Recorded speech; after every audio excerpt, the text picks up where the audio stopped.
Hi everyone, and welcome back to yet another exciting week of research and evaluation. Today's topic is going to be survey design. And following what we said last week that this unit is more practical and applied, this week we're going to be learning all about how to design a good survey.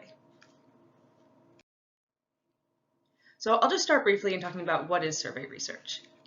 And survey research is anything where you're asking people to respond to survey items in some format. Survey items could include questions such as, are kittens cute? Yes or no? Or asking people to evaluate or agree with statements. So, kittens are cute. Do you agree or disagree? And survey research is really common, really versatile, and it's something that's useful to know how to do well. Briefly, advantages to survey research are flexibility and external validity. So what I mean by flexibility is that surveys are useful in many, many contexts. So you'll often see surveys of the public to get attitudes of, a sense for public attitudes about different things, but surveys are also used in research that tries to understand how people's minds work, so more psychological research. It's used in criminal justice context, so you might survey police officers, for example, to understand what it is they're doing. Surveys are used in offending research to understand offending behaviors and what goes into that. And really, surveys pop up in many, many, many different contexts. Another good thing about surveys, and an advantage to them, is that it's often possible to have a very large and representative sample for your survey. So this is in contrast to experimental research, where getting a good sample where you can meaningfully assign members to treatment and control groups is often difficult. But with survey research, the only thing you need to do is be able to contact people and have them take your survey.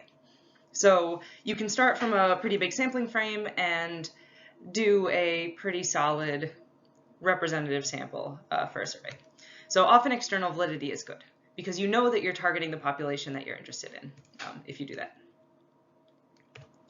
A disadvantage to survey research, on the other hand, is often internal validity. And we'll talk about why that is later, but as a hint, surveys are not great at getting at time order, especially if people are only taking a survey at one time, and they often have problems with spuriousness because there is no way to account for every possible variable out there. But again, more on that later. I'm going to start out by talking about different types of survey questions and what goes into writing a good survey question. So pretty broadly, different types of survey questions include open-ended questions and closed-ended questions. Open-ended questions are questions where you ask people something, and then you let them answer however they want. So what do you think of kittens? And if I asked you this, you could answer in a whole bunch of different ways. They're cute, they're small, they're annoying. Whatever you think of kittens, you could put that in that blank there. So advantages of open-ended questions are that you get unanticipated responses. In other words, you as the researcher don't have to think of every possible answer that somebody could give you. And so you get some really rich data this way often. You can also get detailed information. If you ask somebody what they think about a topic, or you ask them anything that's open-ended, people will often respond with a good amount of detail that is more than you would get if you were to ask, say, a multiple choice question. Another advantage is that people respond in their own words. So you as the researcher are not putting words in people's mouths. And this is good in terms of the validity of measurement because you're really getting a sense for what people truly are thinking about, and they're going to tell you in a way that represents their thoughts, as opposed to picking from a list of choices where it can be a little harder to tell what that response actually means and how it corresponds to what people think. Disadvantages to open-ended questions. One of them is burden on respondent. So if you've ever gotten a survey, you've probably experienced the thing where you answer a bunch of multiple choice questions, and then you come to one of these open-ended questions with a box, and you just think, nah, it takes, and you close out of the survey. So it takes more mental effort and time and thought to answer an open-ended question. So including these on surveys oftentimes means that you're going to have more people dropping out of the survey or just not wanting to take the survey anymore. Another thing is that the data can be difficult to analyze. So if you ask open-ended questions, you get qualitative data. So you get data that's 100% in words and sentences and phrases. And so this takes more effort and different kind of strategies for analyzing. And we'll talk about some of those strategies next week when we talk about qualitative research. But for now, just say that there's more of a burden on the researcher too when it comes to analyzing this sort of data. What about closed-ended questions? So closed-ended questions typically refer to multiple choice questions, but they can also refer to any other question where you're giving the response options to the respondent, where a respondent is a person who's taking a survey. So which of the following best describes your view on kittens? Very cute, kind of cute, or not cute? All right, so those are your options, and you can pick one of those. So it's closed-ended in that there is nowhere else you can go except those options that are given to you. Advantages to closed-ended questions are that you get uniform responses. This means that every single person who answers this question is either going to pick one of those three options or they're not going to respond at all. So when it comes to analyzing this data, you can do a lot more with it more easily because you have three different responses. You can do statistical things with them. You can pretty quickly tabulate up, what percentage of people think kittens are very cute. And that makes it easier to analyze. Another advantage is that there's a lower burden on respondents. So this is just the opposite of what I said for open-ended questions, where somebody who's taking a survey can answer a lot of these questions pretty quickly without feeling overwhelmed or overburdened by the survey itself. So more closed-ended questions generally mean more people are going to finish the survey, which is what you typically want as a researcher.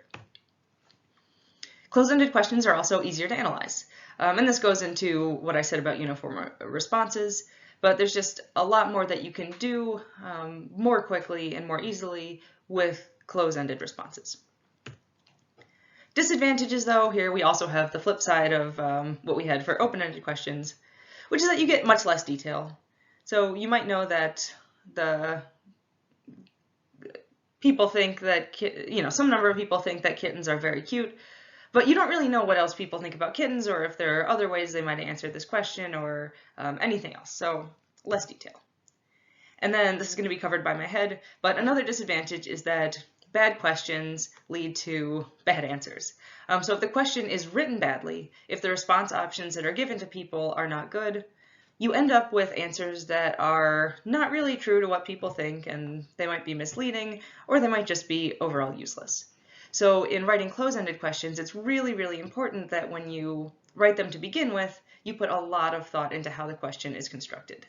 Whereas you have a little bit more wiggle room with an open-ended question because you'll just be analyzing people's verbal responses later. And in this class, we're mostly going to focus on closed-ended questions.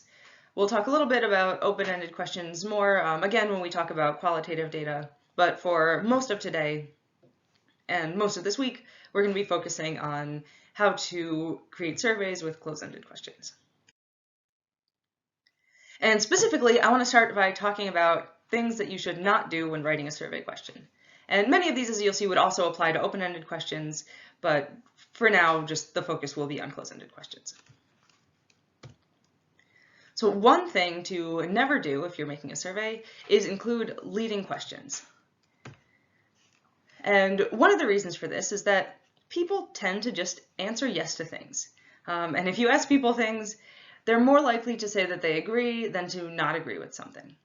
And this is called acquiescence bias. So the more leading a question is, the more likely it is that people will just agree out of this tendency to, agree with things that other people seem to think are important.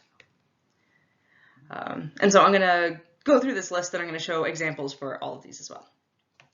Another thing to avoid is including biased or loaded terms.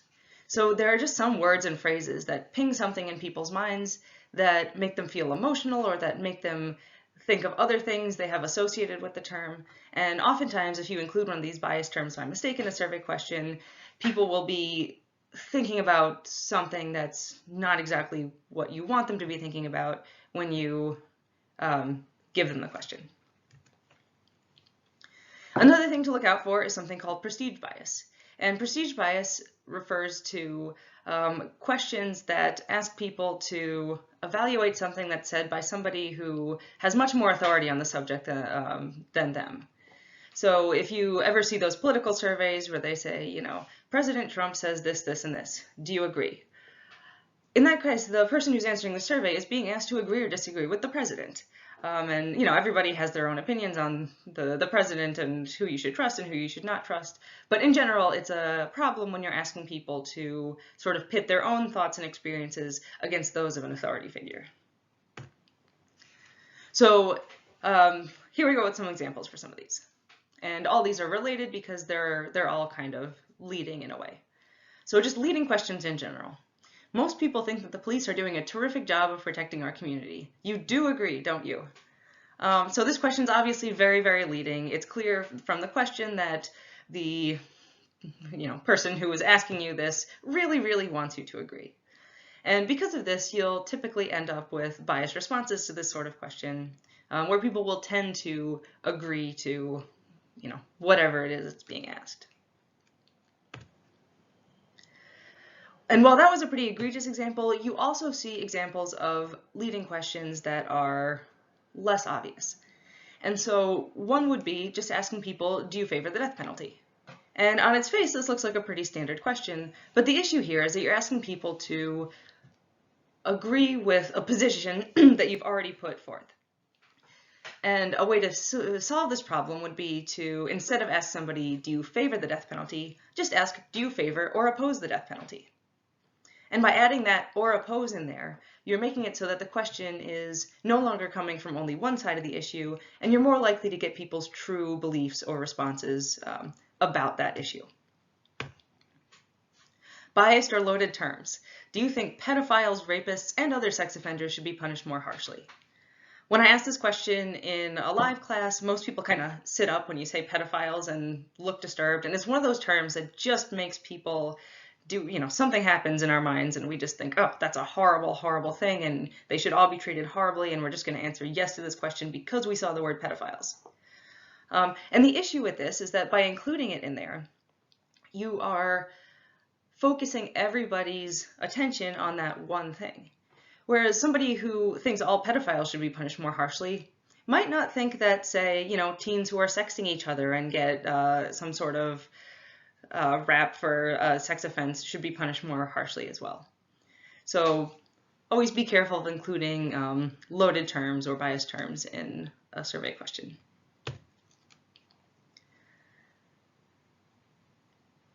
And in this one here, I'm going to be honest, I forget exactly what word is behind my head, but it says something like, the Supreme Court considers the death penalty to be constitutional. Do you think this should be the case? And here we're looking at prestige bias because we're saying the Supreme Court thinks this. Are you, lowly regular person survey respondent, really going to disagree with the Supreme Court on this issue? So by having an authority in there, you're making it so that people are less likely to disagree with that authority, regardless of what it is they actually personally believe. So all of these can lead to responses that are sort of biased or skewed in one direction or another. All right, some other common pitfalls that are a little bit different. Vague questions. This is a big one. Oftentimes when you're writing a survey, you know exactly what it is you mean, but the question itself doesn't quite reflect that to people who are reading it. And I like this quote from the article that was assigned, which says, "One does not solve the problem of a complex issue by leaving it to respondents to decide what question to answer." And this is especially true when you're asking about sort of complex social phenomena where there's just a lot going on. And so you could ask people a vague question about something like the death penalty, but there's a lot that people think and feel and, consider when they think about that. And if you make your question too vague, different people are going to be thinking about different things when they answer it, and it's going to be hard to tell exactly what the responses mean. So be as specific as you can be while staying true to what it is that you're trying to ask. And an example of this would be, do you support the police? Yes or no? Well, do you support the police in your particular neighborhood? Do you support policing as an institution? Do you support police today in society and how they use force? Do you support police based on what you see in the news? Do you support, giving police more money to do more enforcement activities? There's so many different things that you could mean by saying, do you support the police? That if you ask people this question, Some people are going to be answering yes, and some people are going to be answering no, but they'll be giving these answers for completely different reasons. So in general, it's helpful to be specific about what it is that you actually want to know. All right, got another page of these. Another thing to look out for are just questions that are overly wordy. And again, I think this is something where when you're writing a question, it always reads and sounds perfectly good to you in your own brain, but then sometimes somebody will take a look at it and, it's just hard to understand because there's a lot going on. And this one's sort of a ridiculous example, but if you were to see this question on a survey, do you agree or disagree that police, which represent an institution of social control that is largely defined by the ability of its members to use force, are necessary for the functioning of a democratic society like the one we live in today? So you see that, and you read it, and maybe you read it again, and you're still like, what? And then you kind of just look at one or two words in the question and say, sure, agree, police are great, or whatever it is that you think. So avoid overly wordy questions. Be as simple and direct as possible. And I think a good rule of thumb when writing survey questions in general is like imagine one of your grandparents, assuming your grandparents are not also professors and or graduate students or people who are in this field. And just imagine that you're asking them these questions, and you really want to make it so that somebody who is coming from a different point in life is going to be able to understand what it is you're thinking and asking. Another thing to look out for are undefined terms. Would you agree or disagree that there is high collective efficacy in your neighborhood? Well, if you happen to be a student of sociology or criminology, you will be able to answer this question because you of course know that high collective efficacy refers to the ability of your neighborhood to draw together and make things happen and prevent crime and do all sorts of wonderful things, and also have a lot of social integration. But chances are most people who are looking at a survey are not going to know what collective efficacy means. So asking a question that includes any sort of jargon is going to be a problem as well. Another thing to avoid are double-barreled questions. And double-barreled questions are questions that ask two things at the same time. And again, here's my head, but this says, do you think that exact wording is going to be different than what's on the slide, but it's something like, do you think that the death penalty and 3 strikes laws are appropriate punishments? Yes or no?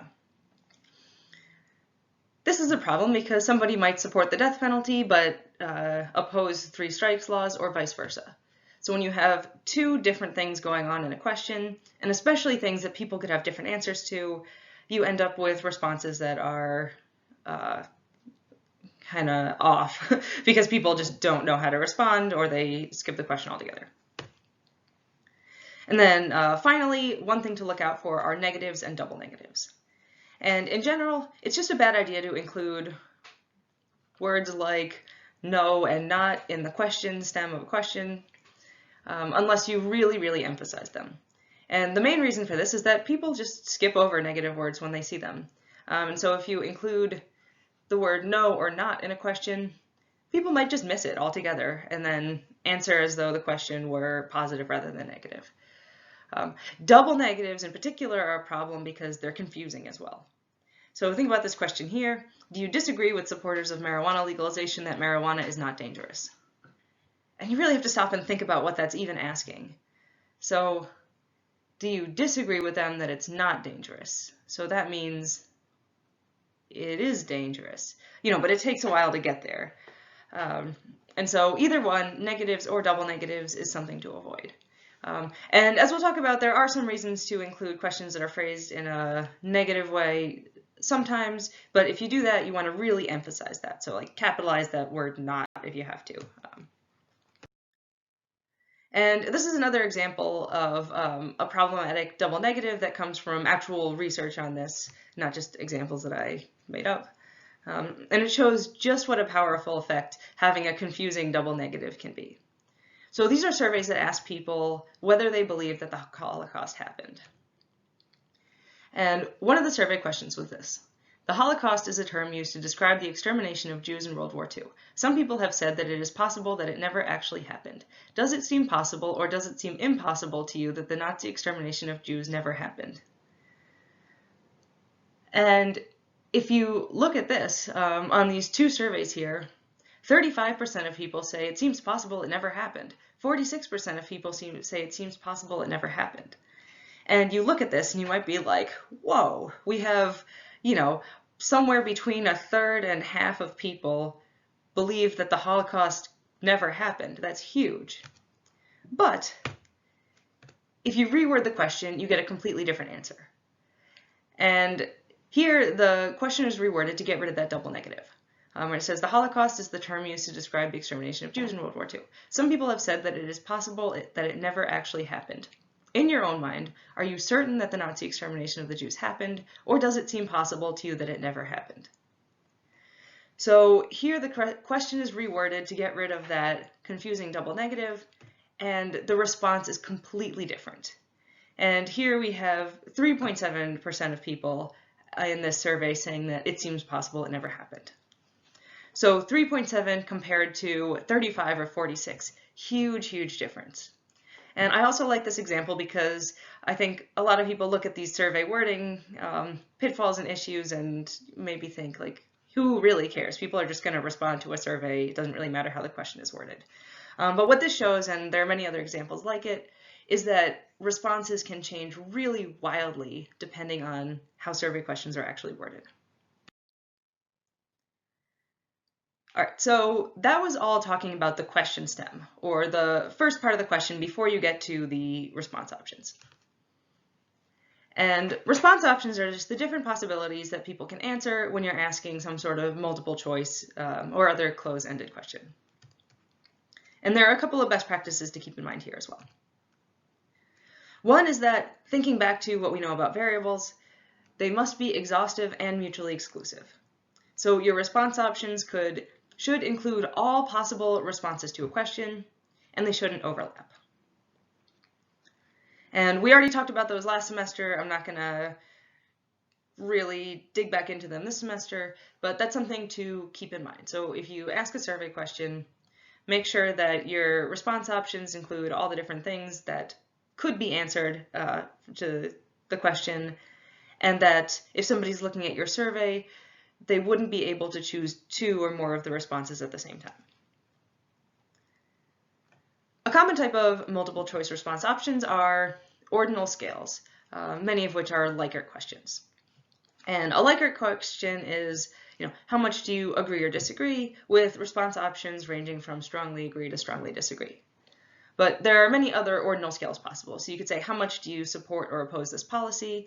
And then you could have response options ranging from strongly support to strongly oppose. One thing to keep in mind when asking these questions is the range of variation. In other words, how much do attitudes about the thing that you're measuring actually vary? So these are generally attitude questions that we're talking about. And so you wouldn't want, for example, to ask people, how much do you support the death penalty? Do you somewhat support it or strongly support it? Right? Because you're missing out on all the people who don't support it. And that's an extreme example, but in general, you want to make sure that your response options are going to cover all the different types of attitudes people are likely to have.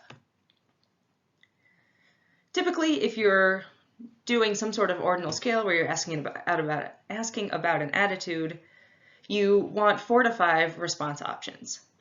Any more than that, and you're really just introducing noise. 7 is okay, but you really just need 4 to 5 to get all the information that you can get out of a question like that. And having fewer response options reduces the burden on the respondent as well. You should also put them in order.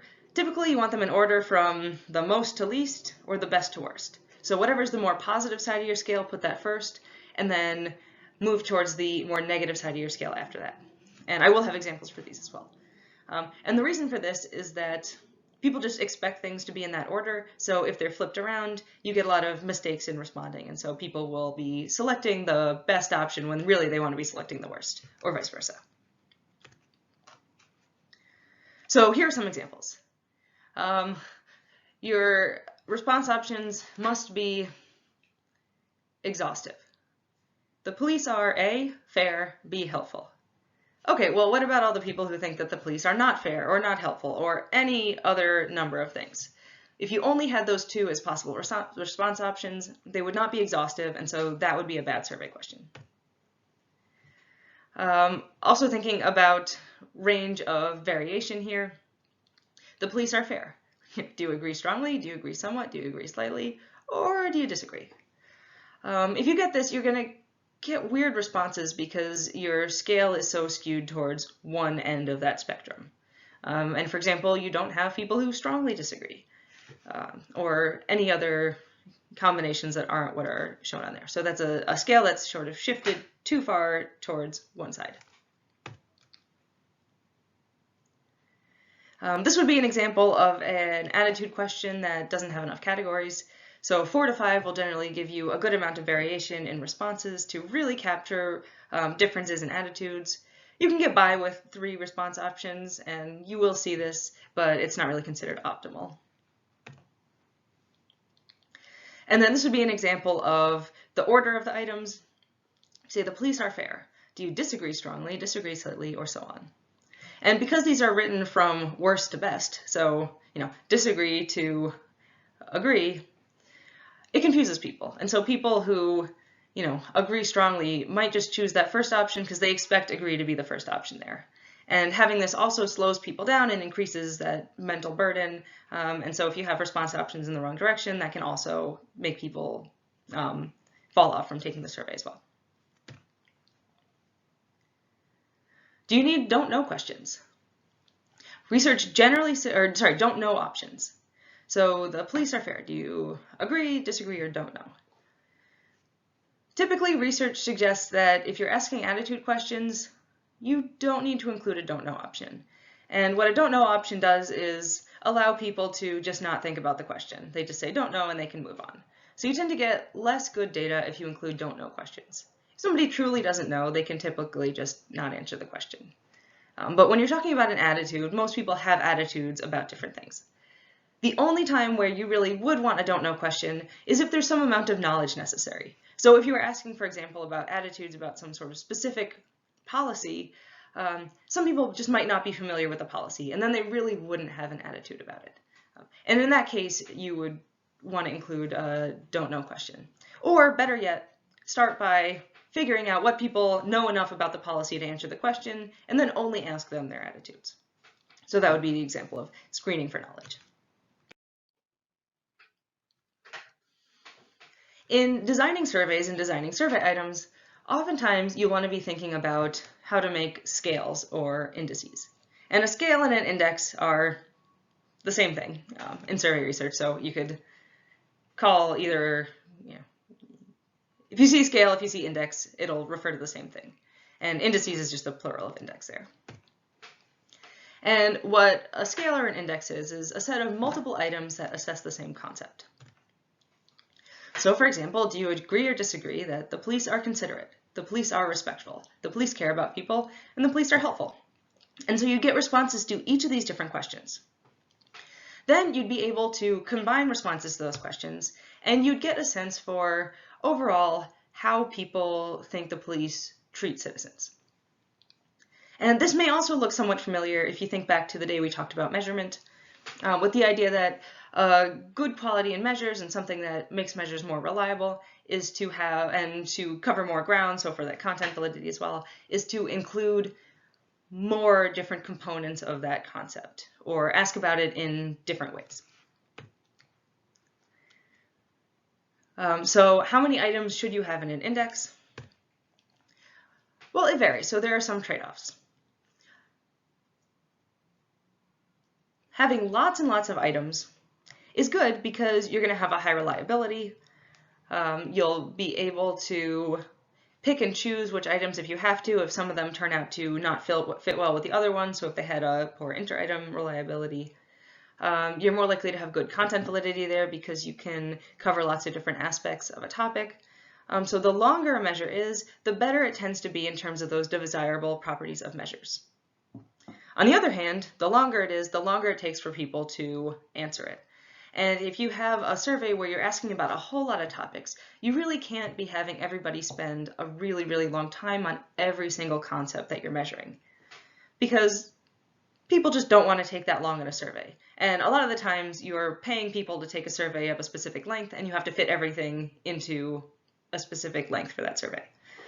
So in deciding how many items to include in an index, you're looking at a trade-off between the quality of the measure and A, how much stuff you can stick in your survey, and B, whether people will keep taking that survey. In criminology and sociology research, scales of between about 4 and 8 items are common. Sometimes you'll see scales that are smaller with 2 or 3 items. Sometimes you'll see them with more items. But typically you'll get pretty good bang for your buck with 4 to 8 items in terms of reliability and validity. And you also won't slow people down too much in the survey. Other fields, though, there are different norms. And in psychology research, as an example, 30 or more items are common in a scale. You see some scales that have 100 items in psychology. But again, that's a decision that you would want to make based on your goals and your resources and those trade-offs between length and the quality of the measure. Another nice thing that you can do in a scalar index is use the direction of the questions to avoid acquiescence bias. And in that example that I have up there, as you can see, all the questions are going in the same direction, meaning in each one, I'm saying a positive quality that people could perceive police to have. A problem with that example scale is that some people are just going to answer yes to things because some people just answer yes to things as part of acquiescence bias. And so a scale like that would probably somewhat inflate the extent to which people think that police treat citizens well. And a way to avoid acquiescence bias is to just have items that are going in different directions. So for one of the questions, you could say the police are considerate. For another question, you could say the police are disrespectful. The police care about people. The police are rarely helpful. So by having items going in different directions, then you can get more of a sense for what people believe about these things, and the people who are just sort of agreeing to everything are going to be agreeing in ways that balance each other out at the end when you combine all the items together. So again, a way to avoid acquiescence bias if you're using a scalar index is to include items going in multiple directions. Question formatting. So by question format, I'm talking about the different ways that a question can be presented to someone in a survey. And here I'm mostly going to show examples from web surveys because these are the most common types of surveys these days, and especially in these COVID days. But in general, this could apply to any way that you're giving people a survey. So the most common type of question format that you'll probably see is multiple choice. And I'm not going to put up an example here because every single example that I've had on the previous slides has been an example of a multiple choice question, where there's some sort of question stem, either a question or a statement, and then people choose among different options which of them best reflects their views or experiences. Another common type of question format, and one that you may want to use, is a matrix. And a matrix has sort of one overall question stem followed by individual items for which people can indicate their attitude. So agreement, disagreement, support, opposition, whatever it might be. So this here is an example of a matrix that was used in a survey on attitudes about sex crime. And what you can see is that we have one overall question: how much do you support or oppose these proposals? Then a list of different proposals on the left-hand side there, and then people can indicate their support or opposition.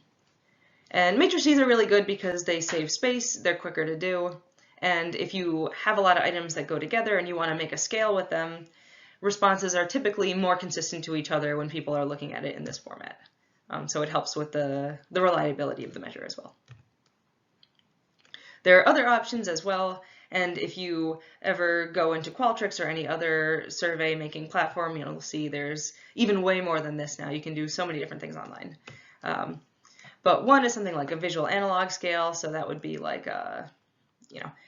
drag the indicator as far as you want it to be. There's sometimes text or number boxes. One thing to keep in mind for these is that it's important to be very clear about the format that you want a response in if you're looking for a particular response. And I have an example that'll pop up in just a second. Other options might include drop-down menus. And again, there's just lots and lots of different ways that questions can be presented here. One thing to keep in mind, though, as you design a survey is that you don't want respondents to have to scroll through your survey. And Instead, you want them to see all the questions that there are on a page, and then be able to press next to go to the next page to see another set of questions. The reason for this is that when people scroll, they often just click the wrong thing, and you'll end up with some of your answers messed up because somebody was trying to scroll down.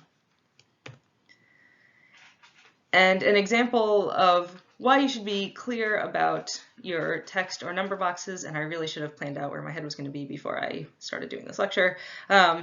These are different ways that people were asked to give their birthday on a survey.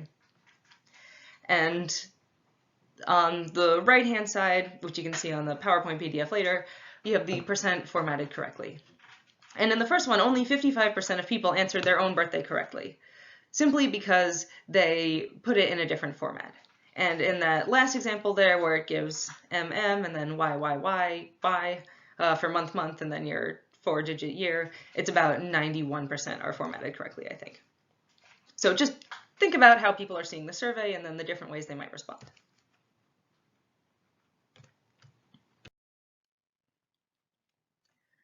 All right, so now I'm going to move away from talking about the survey items themselves and talk about how everything is put together in the survey. And here I'm just going to suggest a recommended order in general that can apply no matter what your survey questions are. Start with your interesting questions. Whatever your survey is, you're bound to have some questions that are more interesting than others, and you want to put those up first because you want to make people feel like they enjoy taking the survey.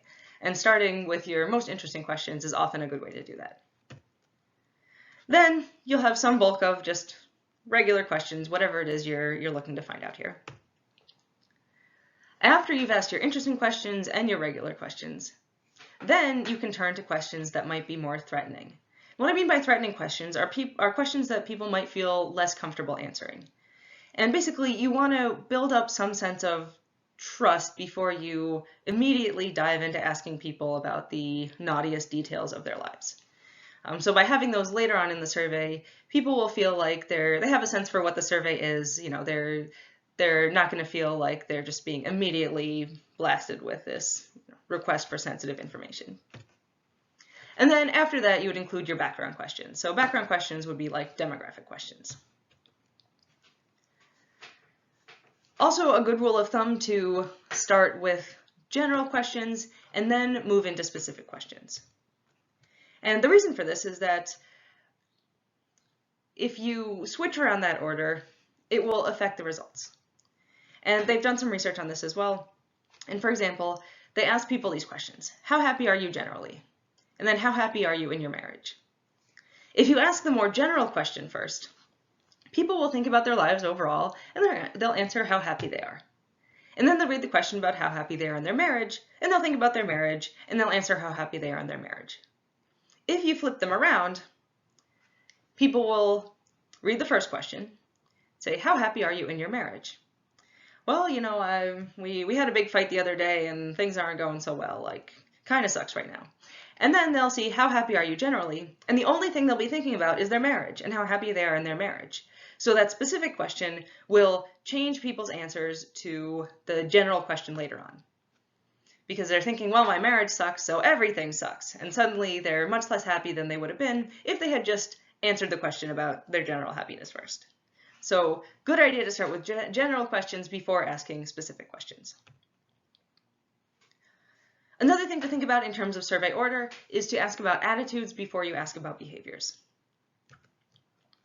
So do you believe marijuana should be legalized? And have you ever smoked marijuana? In a survey, you want to have that first question first. And the reason that you would do this is that when people think about what they've actually done, it often affects what they're thinking about and how they'll respond to attitude questions. On the other hand, if you ask people about their attitudes, that's not really going to change their memory of what they've already done. So you'll get more accurate responses if you start with attitudes and then move on to behaviors. And finally, it's good to think about what values might be invoked by questions because this can also change how people answer questions. And in this example that also comes from research on this, people were asked, should the US be able to send reporters into Russia? They were also asked, should Russia be able to send reporters into the US? And I think this was done like 30 years ago, so there's still some Cold War kind of stuff going on. And in this question, if you ask the question about Russia sending reporters into the US first, only 55% of people are okay with Russia sending reporters into the US. Because they're focused more specifically on that issue of, Russia coming into the US. On the other hand, if you ask people, should the US be able to send reporters into Russia first? Then they're thinking about freedom of the press and, what should any country be able to do in terms of where it sends its reporters. Then you ask them, should Russia be able to send reporters into the US? And 75% of people would say yes to that. And that 20-point percentage jump is because whether you ask people about the US first or not is sort of activating different things in people's mind. So are you thinking about, in general, what do you value in terms of freedom of the press? Or are you thinking, more specifically, how do you feel about Russia as a country? And so it's generally recommended to have questions that are going to invoke values first, but on the other hand, it really would depend on your survey purposes there. So if you're more interested in what people think about Russia specifically, you might want to go with the Russia first.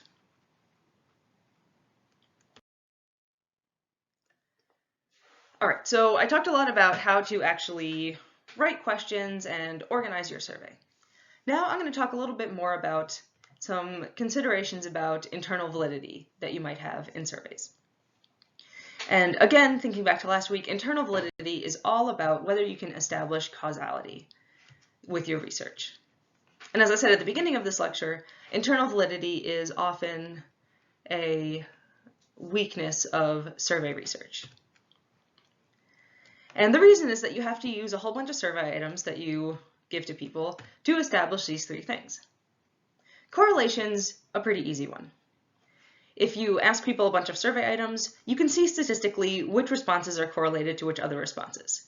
So which types of questions tend to get the similar or different answers from people, or are there types of questions where there's really no relationship in how you answer one question versus how you answer another question. So survey items can be used to establish correlation. Time order is a trickier one though. And some surveys, as we talked about a couple weeks ago, can have multiple waves where you're surveying people at multiple times or following something over time. But a lot of the time what you're working with is what's called a cross-sectional survey, where it's one survey given once, and then you have only answers from one point in time. And I'm not going to go into great detail here because we already talked about this as well. But to address time order, you have to think about either sort of building it into your questions. So you can ask people what happened during a specific time frame. You can ask people, what they think about something they might do in the future. And then sometimes you just have to rely on theory. Probably the biggest problem that surveys have, though, is spuriousness. And in order to establish causation, or causality, you need to be able to establish that the relationship between your variables is not spurious. In other words, there is no common cause that could account for responses to one of your variables and responses to one of your other variables. And this should seem familiar because we talked about spuriousness before. But again, I just want you to imagine, what could you conclude if you found a correlation between answers to these two items? So how satisfied or unsatisfied are you with police in your neighborhood, and how would you rate the quality of public schools in your neighborhood? So let's say that people who are more satisfied with the police tend to also rate the quality of public schools in their neighborhood as higher. That would be a correlation. But you probably want to hit the brakes before assuming that there is a causal relationship between, satisfaction with the police and the quality of public schools in the neighborhood, or vice versa. And the reason for this is that it's pretty easy to think of a common cause for both of these things. In neighborhoods that have more money, people tend to be more happy with the police and also more happy with the public schools. So it could be that there's this other cause, this variable z, that is causing answers to both of these things to be correlated. So the question becomes, if you're doing a survey and you have questions like these and you want to answer causal questions about them, how do you address spuriousness?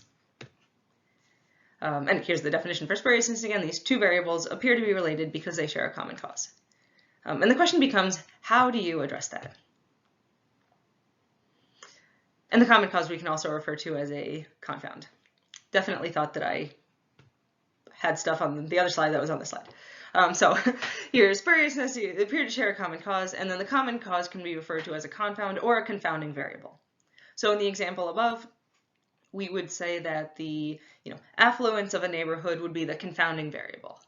And the more well-off a neighborhood is, the more satisfaction with the police there tends to be. The more well-off a neighborhood is, the more people tend to rate the quality of the schools as better. So what do we do about it? The answer to this is typically to include control variables. And control variables, again, address this weakness of survey design, which is that you can't rule out, or is that they will help you to address this, but they will not fully address this. So a weakness of survey design is that you can't rule out every possible confounding variable. In other words, you can often rule out some confounding variables, so you might be able to account for the affluence of that neighborhood somehow, but you may not be able to rule out every single characteristic or variable or anything else that could cause two variables to be spuriously related. But you can take a stab at accounting for some of them. And so the solution to that problem is to control for confounding variables statistically. What this means is that if you think some variable might be a common cause to two variables you're interested in, you use statistical measures to essentially delete its influence from the correlation that you're looking at. And we're not going to talk about exactly how to do this or what this means, but what it boils down to is that you're basically saying, all else being equal on this control variable, is there still a relationship between these two variables that we're interested in? So if we could statistically make it so that everybody's neighborhood, had the same amount of wealth, would satisfaction with the police still be associated with ratings of public schools? And maybe it would, maybe it wouldn't. But you'd be taking out any variation that could be caused by the wealth or affluence of the neighborhood. The only thing is that you can only control for variables if you think to include them in your survey.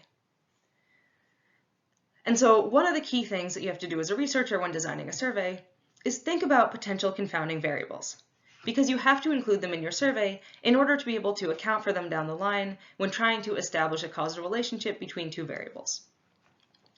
And this is also going to bring me back to that weakness that's the first bullet point here, which is that you can often think of many confounding variables and control for them, but chances are you haven't thought of every single possible thing that could account for a relationship between two variables. So it's always going to be a weakness of survey research that whatever you control for, you may be missing something. And so there's always that possibility of spuriousness. When it comes to doing a research study, you're really making a case that based on the control variables you've included and what you know theoretically and what you've seen in prior research, there's a good reason to believe that whatever correlation is left after controlling for these variables is non-spurious. But again, it really kind of comes down to making that argument based on what we know. But as I said, this means that it's really important to think about how you choose control variables to include in a survey. And typically there are two ways to do this. One is to just think about it. So when I put up those examples of ratings of public schools and attitudes about police, my guess is that most of you guys thought pretty immediately of the fact that the amount of money a neighborhood has is going to influence both of those things. So that's something that you could just think of, and it's logical and it's based in theories that are out there, and you would know to include that as a control variable. And with any two variables, you can oftentimes just think of things that might be common causes. Another good way to choose control variables for a survey is to look to prior research. And prior research will not only tell you empirically what things are related to each of your two variables of interest, but they'll also tell you what other people have controlled for in similar studies. So you can either think about what seems logical or look through prior research or both. And the goal is to get the best list of control variables that you can fit into your survey. So what's going to account for as much spuriousness as you can think of to account for. And then one thing to note here that I don't think we've really hit on before is that you could have multiple sources of spuriousness. So there can be multiple of those z's that cause x and y to appear to be correlated. So for example, in the attitudes about police ratings of schools, the wealth of the neighborhood might be one thing. The racial makeup of a neighborhood might be another thing. Because we know because of discrimination, police tend to do a worse job in neighborhoods with higher minority populations, and schools also tend to be worse as well. So those would be things that you would want to control for both of them if you were making a survey and trying to look for a causal relationship between those variables. And you can also have many, many control variables. If you look at some studies, they have 10 or 15 or even more. You won't need to think of that many for anything we do in this class, but it's good to just think of the different types of things that could be a common cause for two different variables.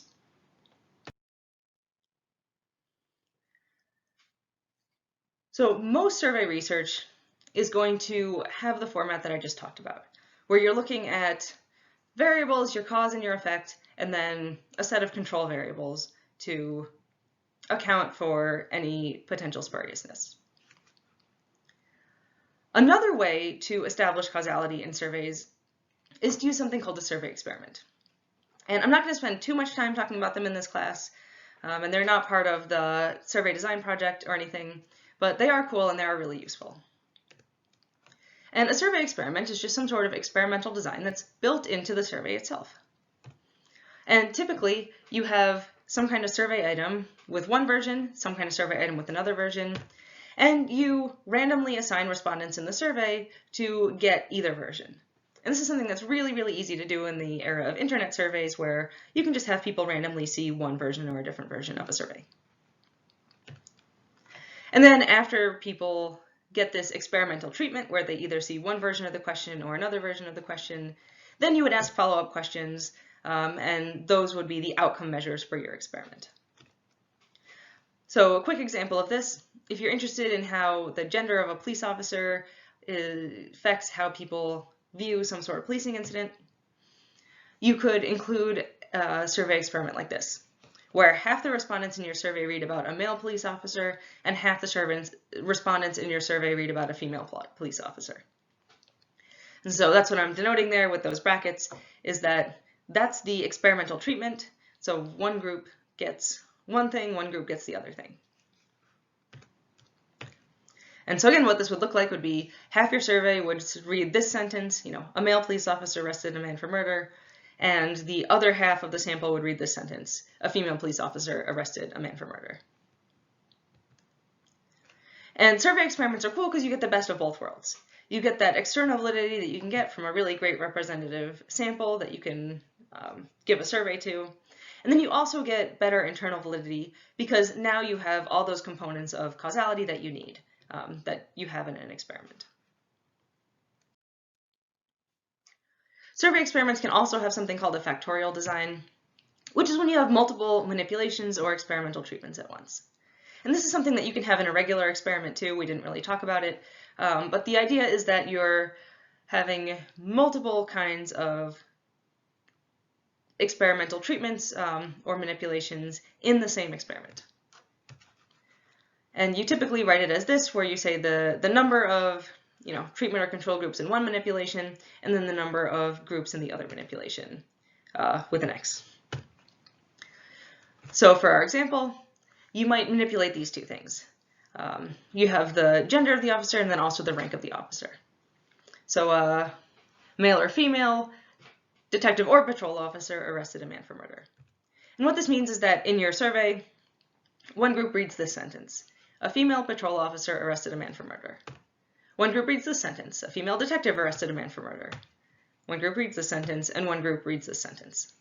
So what you have are these now 4 experimental groups where they've been randomly assigned, so any differences in survey responses among these different groups, you would be able to attribute to having been assigned to one of these different conditions. And you can figure out how many total conditions you have by looking at your the type of factorial design you have. Another neat thing about these is that you can really just include a whole lot of stuff in them. So in the same exact survey experiment, you can have a whole lot of conditions, which means that you can be looking at effects for all these 3 different variables in the same exact survey experiment. And I'm not going to read through each one of these, but this would be an example of a 2 by 2 by 3 factorial design where you have one experimental manipulation with 2 categories, another experimental manipulation with 2 categories, and then another experimental manipulation with 3 categories. And what this gives you is 12 total conditions where people are assigned to these 12 different groups and, read about this, and then you could still be able to attribute differences in their responses to which of the different manipulations they were assigned to. An extension of these that you might also see out there is something called a vignette experiment. And a vignette is just a short description of a person or a situation or anything else. We're just talking some short written description of something. And with vignettes, they typically want them to be somewhat detailed so that people are getting a good sense for what your person or situation is. But you don't want them to be too long because then, people will stop taking your survey.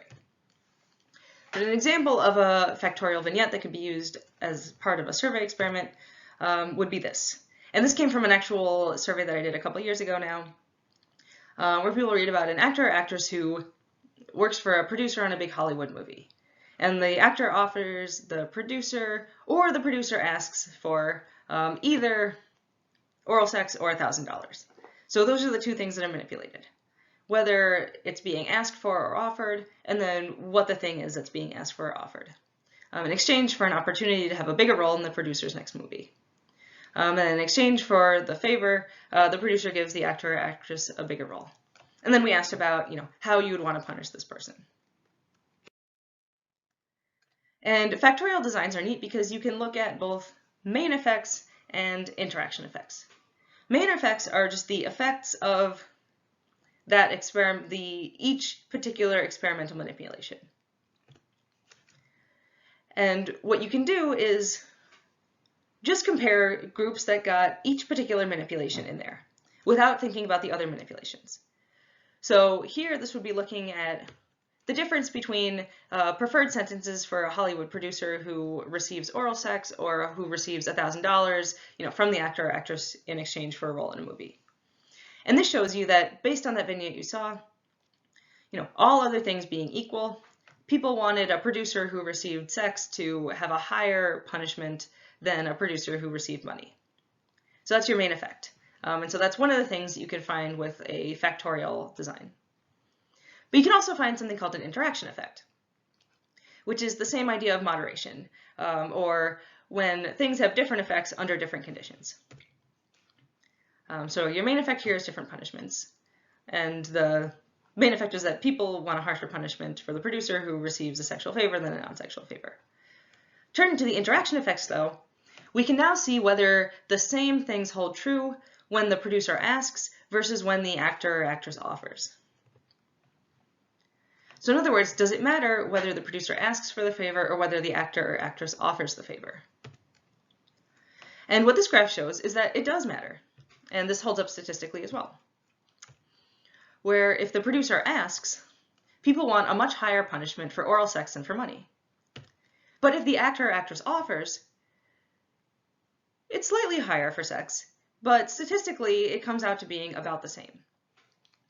So it's a much bigger difference between sex and money if the producer asks than if the actor offers. And again, this is real data, and I think this is just kind of interesting in itself. But it also demonstrates that you can both do an experiment with the question itself to get that main effect, and by including different conditions, you can look at interactions as well, which this is an example of. So again, there's a big difference there and a small difference there that's not statistically significant.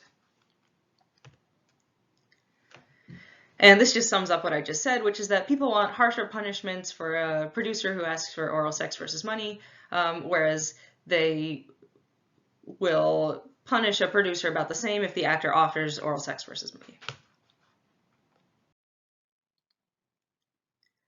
Another type of survey experiment that you can have, and this will be my last stop on the survey experiments train, is an image experiment. And this could extend to videos and sort of other forms of stimuli as well. And a survey image experiment is an experiment where the manipulation itself is an image.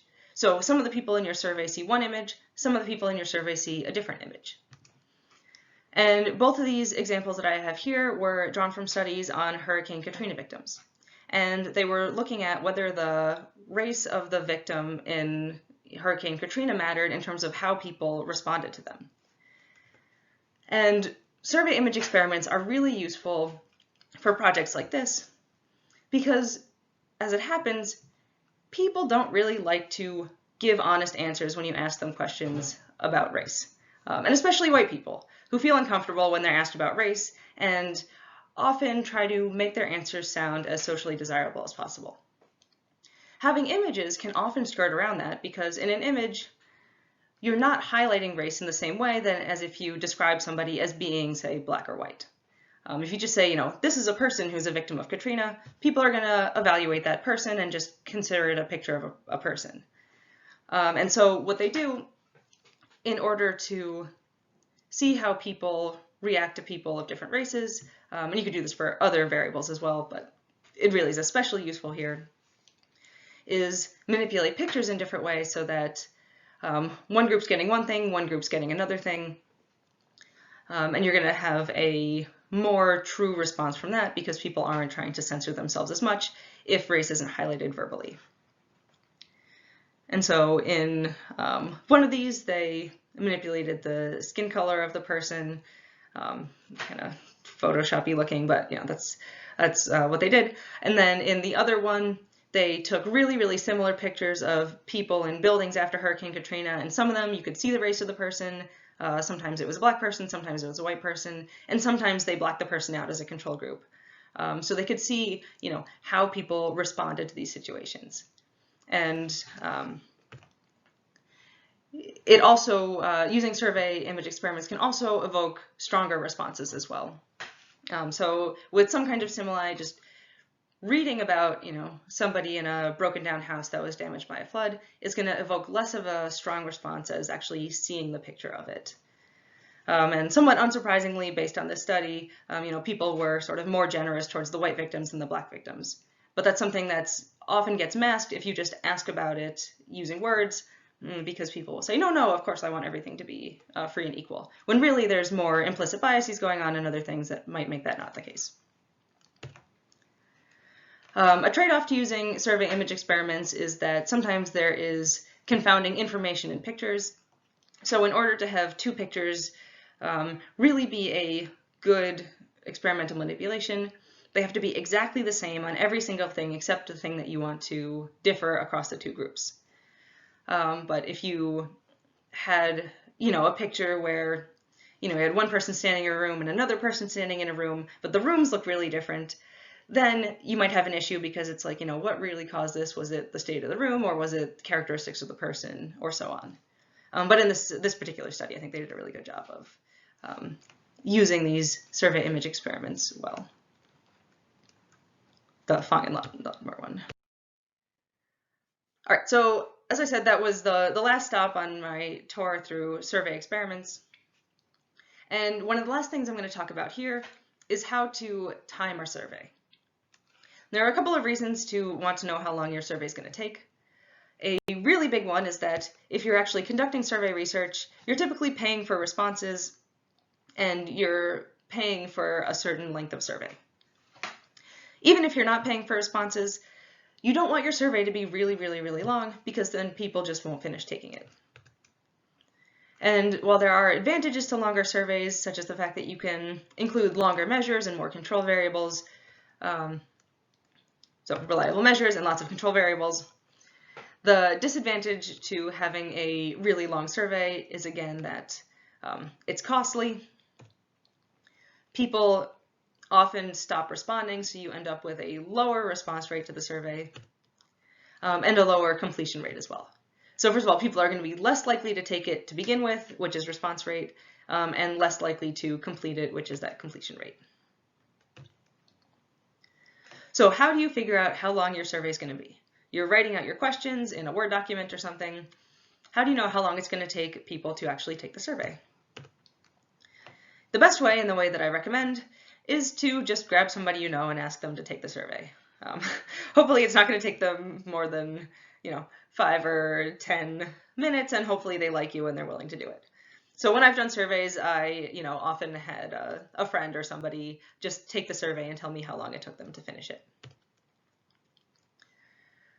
Oh, so that's putting your friends and family to work. Pilot testing is actually more formally giving the survey to people before you send it out for real. So an example of pilot testing would be if I was running a survey, I would give it to students in my class for extra credit, which, sorry, I'm not doing this semester, but I would give it to students in my class and, see how long it took them to take it, and then use that information to cut it down or do whatever I needed to do. The less formal version is just to get your friends and family to do it for you. Another way to time a survey is to use some sort of algorithm, and many big survey firms will use these, especially if you're buying a survey, set of survey respondents from them. And this is an example of a survey algorithm that I worked with when I did a survey through YouGov, which is a big polling firm. And basically they say, use this and then figure out how long your survey is going to be. So you take whatever your survey was, and then you just add up all these different things for the different types of questions in there, and you'll get a system of points that will tell you, on average, how long it takes people to take this survey that you have. And you're not going to be responsible for ever using this. Like, obviously, it's just a whole big mess of stuff. But this is just to show you that this is one of the ways that it's done. So that concludes my lecture about survey design. And I'll talk briefly about the activity due this week, and then I'll talk about the second project option, which will be designing your own survey. So for this week, the discussion board post is going to be something a little bit different than usual. And what I'd like you to do is critique some actual survey items that are out there. And these particular survey items I'm going to put up have been used to measure police legitimacy. And in particular, they come from a study by Tom Tyler and Jason Sunshine in 2003, which has become the basis for a lot of procedural justice research since then, and legitimacy research. And I think it's been cited something like 2,000 times. So this is a really, really well-known popular study. And its measures are not great. So I want you to take a look at these measures and think about the best practices for survey item construction, and think about how they, what's up with these. And so all these items are meant to measure police legitimacy. So police legitimacy is how much do you trust the police and view them as deserving obedience and sharing your values and that kind of thing. So take a look at these items that measure police legitimacy, and then critique them based on what we've talked about today in this lecture. So what's wrong with a survey item like disobeying the police is seldom justified? And then after you do that, choose one of those survey items and then rewrite it to fix the problems you identify. So whatever you think is wrong with the survey items, pick one of them and then try to write it and do a better job than Tyler and Sunshine did. And I promise you, you'll be able to. And just as a quick note for all these survey items, they were all recorded on 6-point Likert scales from strongly agree to strongly disagree. You can ignore the response options completely for this assignment. So just focus on those question stems there. Let's do Thursday. So for this one, I would say critique it by, just match the item to the issues listed on those common pitfalls slides. So think about, issues that the items might have and just match them on there. So you don't have to write me a whole lot for this one. And then after you've done that, rewrite your chosen survey item however you would. So that'll just be some, sentence or so that's the survey item that you write. And for this one, again, you can ignore those response options for both parts. Again, activities are always graded on effort and thoughtfulness. And responses to the activity should be posted to the discussion board by this Thursday, which will be October 29th at 11:59 p.m. and then comment on 2 other students' responses by Sunday, November 1st at 11:59 p.m. So the very last order of business for today is to talk about this project option number 2, which is to design your own survey.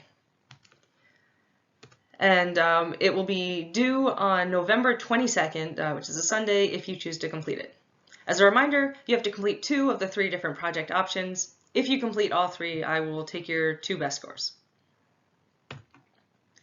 The syllabus says this about it. Submit a research question, then design a 5 to 10 minute survey to answer that question. Your survey should include a dependent variable, an independent variable, control variables, and demographics.